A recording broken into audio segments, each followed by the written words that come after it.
Hello everyone and welcome to our educational session. My name is Paul Arsov and I'm the founder of the Decentralized Web project. Recently we did release an NFT marketplace and collection of NFTs based on three-dimensional objects. But let's come back to the topic of today, which is information diet, on how to choose and consume information for high performance. This is part one of two parts session, and the topic of today touches on psychology, on well-being, and in general living life in the 21st century. But let's come back right away and start talking about the topic of today. In the business of strategy, you have to consume a lot of information. If you are responsible for charting the course of a business or a brand, then you're responsible for understanding the world it lives within. The most successful founders and investors are always the ones who are able to connect the dots before everyone else and cultivate how high conviction predictions on where the future is headed. In large part, the success of business is heavily informed by the information diets of its leaders. In the English language, we think of ideas and information as food. For example, metaphors like half-baked ideas, digesting information, food for thought, and so on. The metaphor of an information diet gives us a lot of intuitive jumping off points to understand the world better. When it comes to information, there is little gap between what we consume and our perception of the world. When people talk about the world ending or techno-utopia, what they're really telling you is what content they have been consuming and what corner of the algorithm they inhabit. A physical diet is to blame for many of the physical health issues we face today, then our information diet should be considered a contributor to our mental health issues.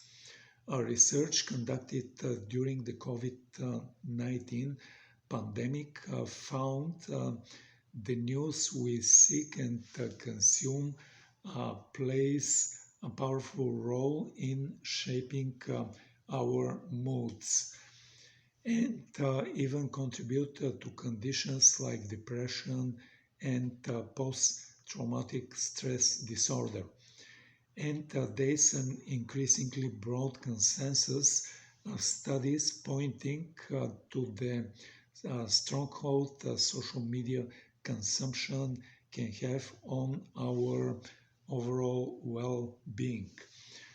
This brings us to the question we have been considering: what is the ideal information diet, and how can strategists in particular develop a well-balanced palette of food for thought. The first observation is that information diets are to strategists what food diets are to like weight lifters. Our consumption behavior are highly atypical and are designed with a very specific goal in mind.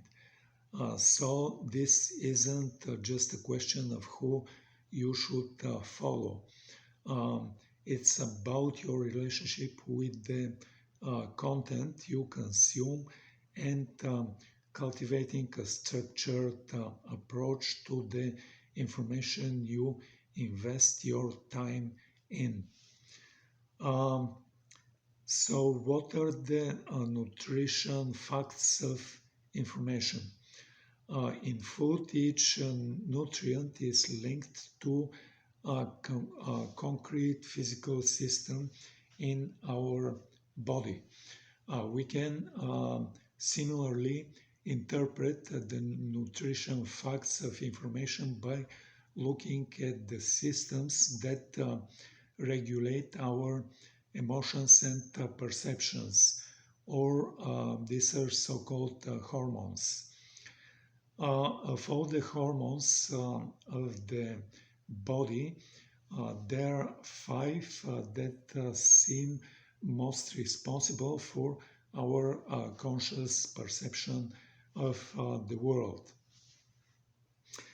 These are our macronutrients, and I can list them. The list includes dopamine, serotonin, oxytocin, cortisol, and adrenaline. For simplicity, we can combine the effects of epinephrine and norepinephrine into adrenaline. Putting this into practice, here is how we might better approach a more balanced information diet based on lessons which the hormones are teaching us for our body. So let's look at the first hormone, dopamine. So this is the motivation, and this about motivation and reward. Strive for an approach that encourages regular but moderate rewards. Adjust overstimulation to a minimum to maintain sensitivity and to dopamine's effects, ensuring that motivation and passion in everything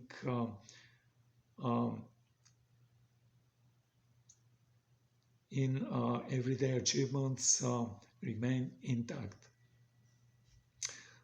For healthy levels of dopamine, so we need let's say the positive effects of dopamine are enthusiasm,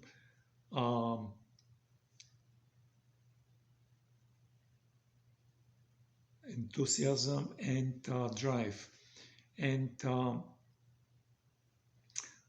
healthy themes are like learning, creativity, and motivation. But unhealthy levels of dopamine can lead to distraction, impulsivity, and restlessness. Unhealthy content themes are instant gratification, sensational content search, and looking for high stimulations. The second hormone which we are going to be looking is the serotonin. It is regulator of mood and stability. Foster a stable and positive mood by engaging with content that promotes well-being and resolution. we have to avoid excessive negativity that can like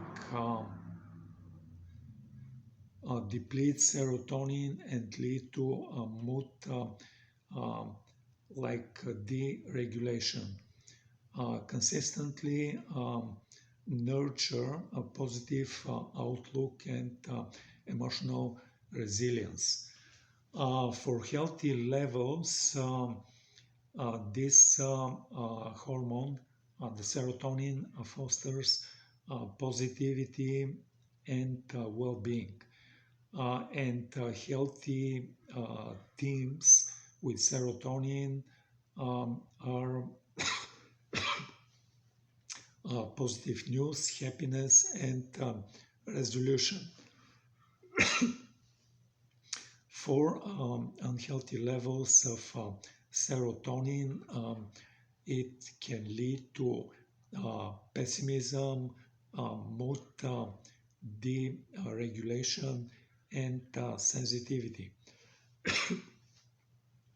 Unhealthy teams of content teams related with serotonin are pessimism, disappointment, and searching for controversy. The third hormone we are going to look is the oxytocin, and this is our social bonding and emotional responsiveness. It encourages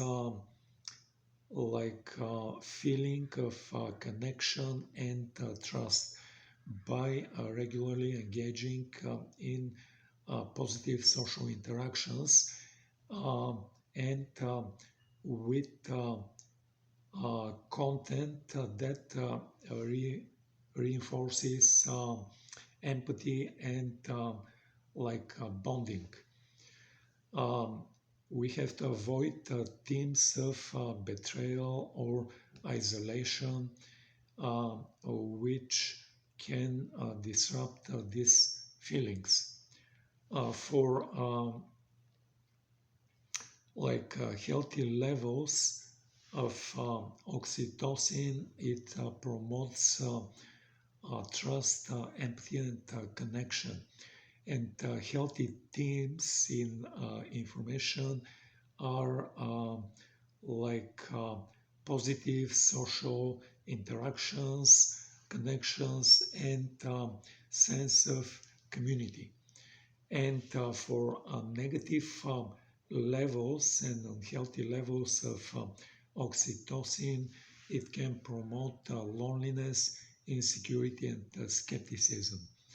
Unhealthy themes related with oxytocin relate to distrust, hostility, and loneliness. The fourth hormone that we're going to be looking is the cortisol, and it regulates our stress response. So we have to manage stress effectively by balancing content that excites with content that calms.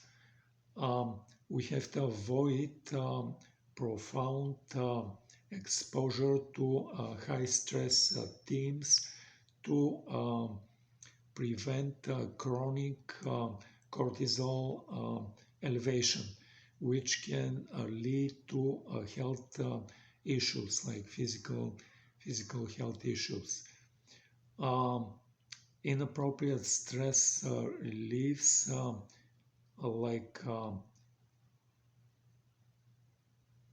we have to incorporate stress relief and practice this regularly.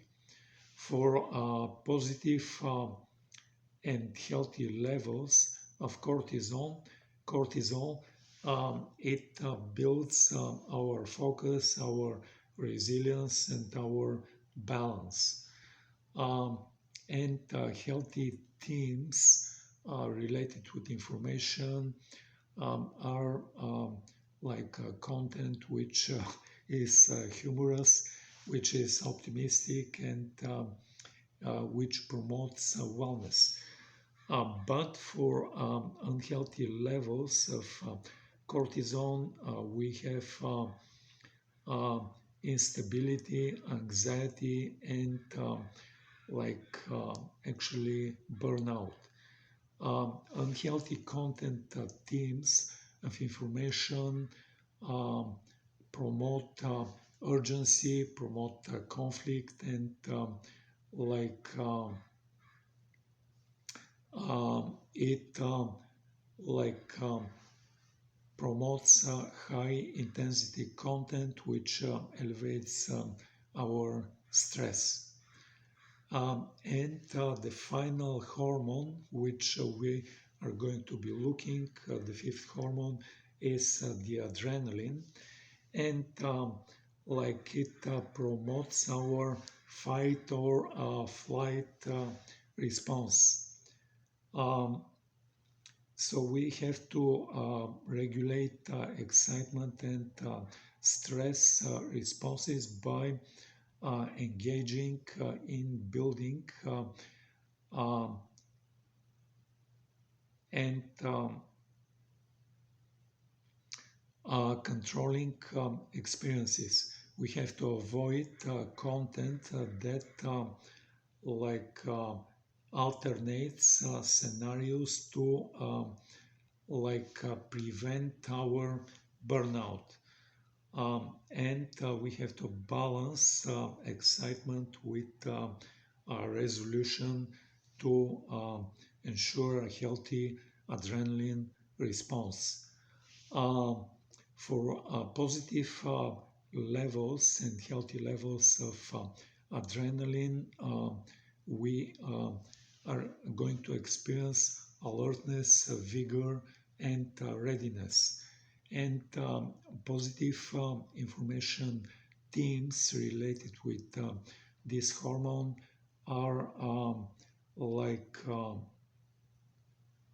looking at content which promotes adventure, which promotes achievement, and which promotes teamwork.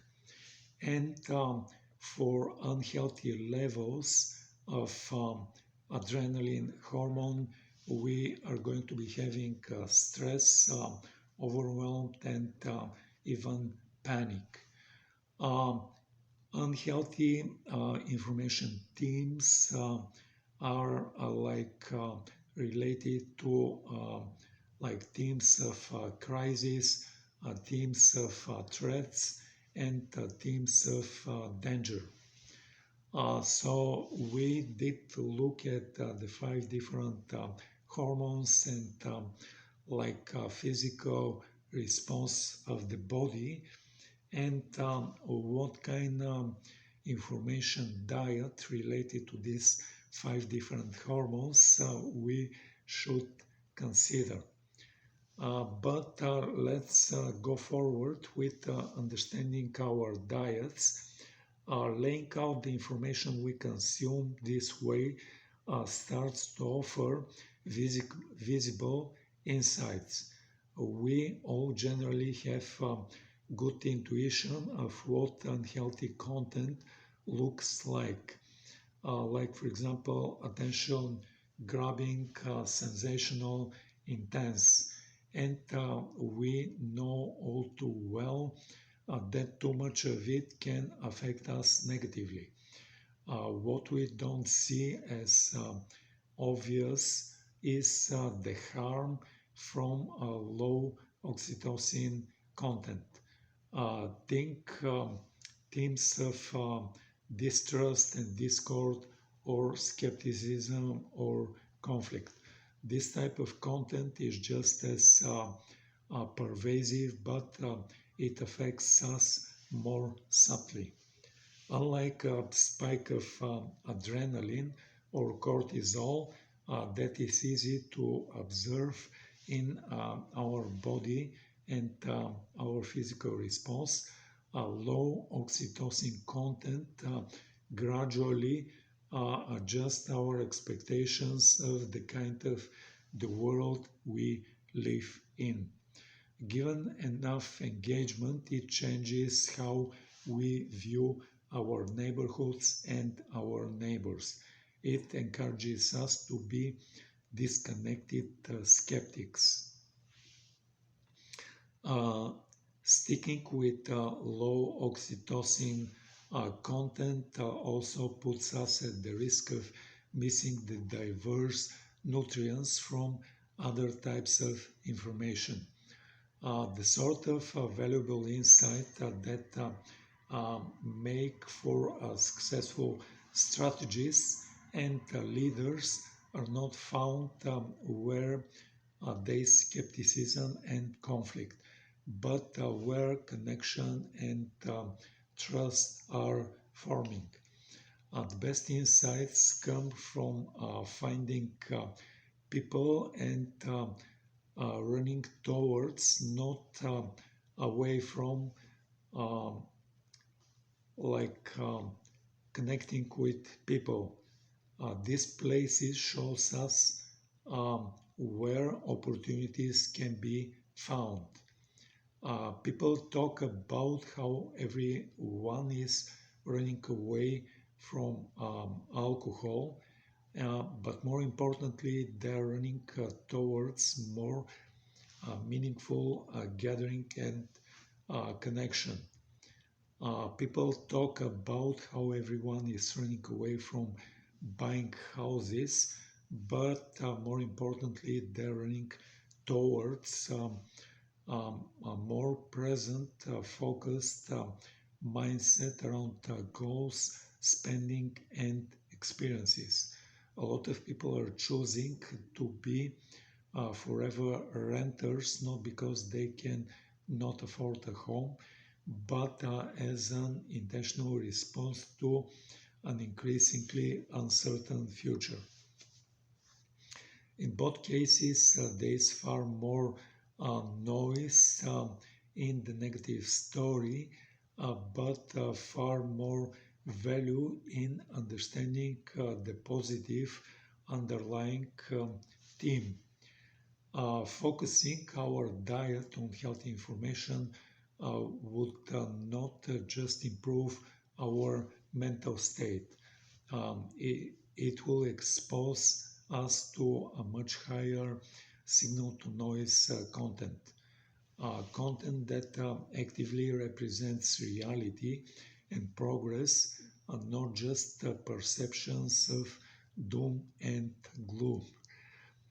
When people are inciting fear, dread, or pessimism, they're often looking to extract value from us. When people are optimistic and actively connected, it is usually a constructive environment that is far more likely to add value to us. This is why it is the optimists who make the money, and at the end of the day, if you want to make the framework actionable, you have to go through your typical information sources for maybe as little as 10 minutes and simply observe your response of the body and what hormones the content is designed to trigger. Remove the bottom 20 to 30% of content sources or creators from your channels. Then make a list of the top 5 creators or sources of high quality and healthy content. From now on, make a point to start any information consumption with one of those 5 top level information sources. And with this said, I will be ending part 1 of this presentation. Stay tuned for part 2, which is going to be discussing food groups of information, comparing physical nurturing of the body with food for thought, and these different groups of foods. And with this said, I would like to come back to the very beginning of this presentation, where I mentioned that my name is Paul Arsov. I'm the founder of the Decentralized Web project, and recently we did release a marketplace and collection of NFTs. What is interesting, unique, and special about our collection of NFTs is that they're based on three-dimensional objects. With three-dimensional objects, there has to be some special engine which opens the file, it loads it, and it presents it in a computer display.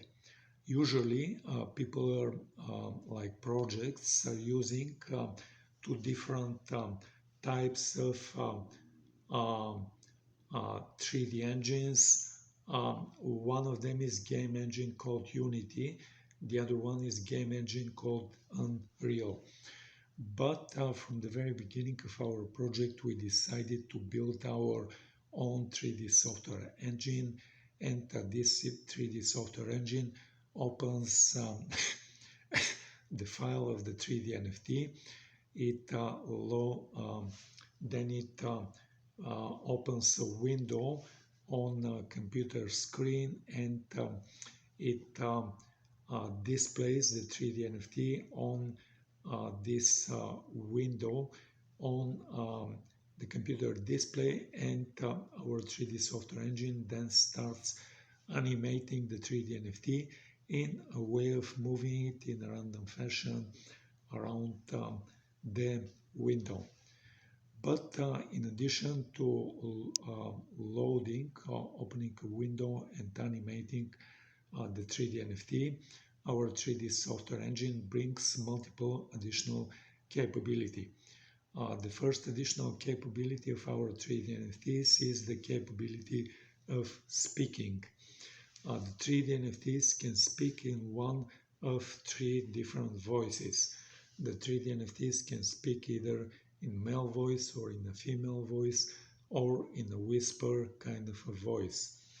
In addition to the three basic voices, the 3D NFTs can have flavors of voices. For example, a voice can be spoken in a normal speed, or it can be spoken in a fast speed, or it can be spoken in a slow speed manner. And if, for example, we take a male voice and it is spoken with a slow speed manner, then this voice can come as the voice of a very masculine person, or the voice of an old person. If, on the other hand, we take a female voice and it is spoken in a fast speed manner, then this voice can come as the voice of a little girl or the voice of a funny person. That's it regarding to the speaking capability. The second important additional capability brought by our 3D software engine is the capability of voice recognition. For example, if we have a 3D NFT which is loaded and animated and moving in a random fashion around a window on a computer display, then we can issue our very first voice command to the 3D NFT to stop moving. And then the 3D NFT is going to stand still and stop moving. we can follow um, this first voice command with other voice commands like, for example, move left, move right, move up, move down, zoom in, zoom out, rotate.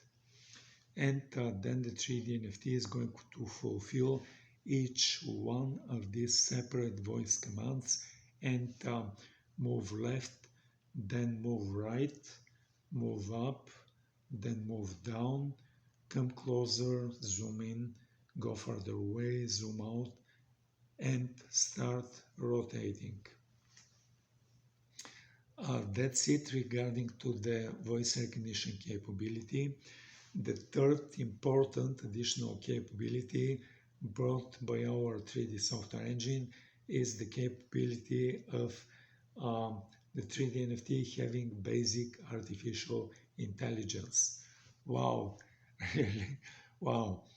Uh, you can ask the 3D NFT, what is your name? And then the 3D NFT is going to reply with their name. You can ask the 3D NFT, who are you? And then the 3D NFT is going to reply in few sentences of who they are. You can ask the 3D NFT to describe something. For example, describe Web3, or describe decentralization, or describe Russia. And then the 3D NFT is going to reply in few sentences about Web3, or about decentralization, or about the country called Russia.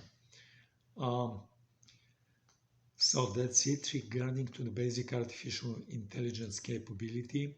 The last but not least important capability of our 3D NFTs is the capability of us seeing them in real 3 dimensions. Currently, 3D NFTs are displayed on a flat 2-dimensional computer screen, and we're using our imagination to imagine the 3D NFT in 3 dimensions. But we are going to be offering a second version of the 3D NFTs, and this second version is going to be displayed in a way of stereoscopics. What stereoscopics means is that part of the 3D NFT is going to be displayed in red or reddish colors, and another part of the 3D NFT is going to be displayed in blue or bluish colors. Then you can go to our 3D NFT marketplace, and probably this is the time I can tell you about the name of the website and the URL for the 3D NFT marketplace. It is 3dnft.decentralizedweb.org. 3D NFT is typed in a way with the number 3 followed by the letter D followed by 3 other letters NFT, and this is all together 3D NFT. Then there is dot, then there are 2 words typed all together, decentralized and web. Decentralized web, then there is dot, and it ends with org. Once again, 3dnft.decentralizedweb.org. When you come to the main page of our website, you can click on the composite image for our first collection, and then you're going to see all of the 3D NFT objects listed in our first collection. But on the top of the screen, you're going to see a link to accessories, and when you click on this link, you're going to see that we're offering special glasses that you can order, and when you click order and receive these glasses, you're going to see that one lens of these glasses is red and the other lens of these glasses is blue. Then you can request displaying of the 3D NFT in the way of stereoscopics. You can put the glasses on and you can see the 3D NFT as coming out of the flat two-dimensional computer screen, and you're going to see it in real 3 dimensions. So that's the last capability of our 3D software engine and our 3D NFTs. But let me tell you also a little bit about our 3D NFT marketplace. In our 3D NFT marketplace, we have our own blockchain instance. It runs currently Ethereum software, and the difference between our blockchain instance with many other blockchain instances, like for example Ethereum mainnet, for example Polygon Matic, or Avalanche AVAX, or Binance Smart Chain, is the network ID. The network ID for our blockchain instance is 124, and this is the only difference between our blockchain and all of the other blockchains which are running Ethereum software. By running our own blockchain instance, then we do not charge the user gas fees for deployments of the smart contracts for the non-fungible tokens, and fees for the transactions of transfer of ownership from one user to another user. By detaching our 3D NFTs from a popular blockchain and attaching it to our own blockchain instance, then we allow our users to buy and receive proceedings from sale of our 3D NFTs in multiple crypto coins. Currently, the choice of crypto coins includes 4 different coins. It includes Solana Sol, Polygon Matic, Avalanche AVAX, and Qcoin, which is big centralized crypto exchange. They have a coin called KCS. In addition to buying and receiving proceedings from sale for our 3D NFTs in crypto, we have second parallel and independent way for buying and selling our 3D NFTs, and it is done entirely in fiat currency. Let's say you are a user, you come to our 3D NFT marketplace, you click on our first collection, then you click on one of the 3D NFTs that you like, and like when you decide to purchase this 3D NFT, you're going to see choices for payments between 4 different crypto coins, and fifth choice of paying with fiat currency. Let's say you select payment with fiat currency, you click to continue and go forward, then you put the number of your debit or credit card, and then you click on the button to make the payment. What is going to happen is there is going to be a transaction and a conversion from your national fiat currency, which could be different than US dollar, and your payment in your national fiat currency is going to be converted in US dollars, and it is going to be deposited in our bank account. Then we are going to follow this transaction with the second action, and we are going to transfer the initial ownership from our 3D NFT marketplace to you, and then you now become the owner of this 3D NFT.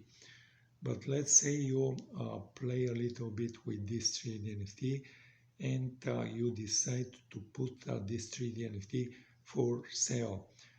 You decide on the price you want to ask for this 3D NFT, and then this 3D NFT is going to be listed for sale on our marketplace. So let's say there's a second user which comes to our 3D NFT marketplace. They browse through the collections and they see this 3D NFT that you, the current user, put for sale. And let's say this second user decides to buy this 3D NFT. So with the list of choices, let's say they select payment with fiat currency, and then they put their debit or credit card and make the payment. So what is going to be happening is there's going to be a conversion from the national fiat currency of the second user, which could be different than the US dollar, and it could be different than your national fiat currency, and this payment is converted to US dollars and it's going to be deposited in our bank account. So we're going to follow this action with transaction and transfer of ownership from you, the first user, to the second user who have just purchased this 3D NFT. Now this second user becomes owner of this 3D NFT. And then we're going to be following this second action with a third action, and we are going to be having conversion from US dollars to your national fiat currency, and we are going to be having deposit in your bank account in your national fiat currency, and now you are former owner of this 3D NFT and you receive the payment for the sale entirely in fiat currency in your bank account. And with this said, I will be ending this introduction and talking about our project. I'd like to invite you to come and join our social channels so that you're going to be notified about events just like the event today. But stay tuned for part 2 of this presentation on information diet. And with this said, I would be ending this presentation. Thank you for coming. Thank you for viewing. Thank you for listening, and goodbye.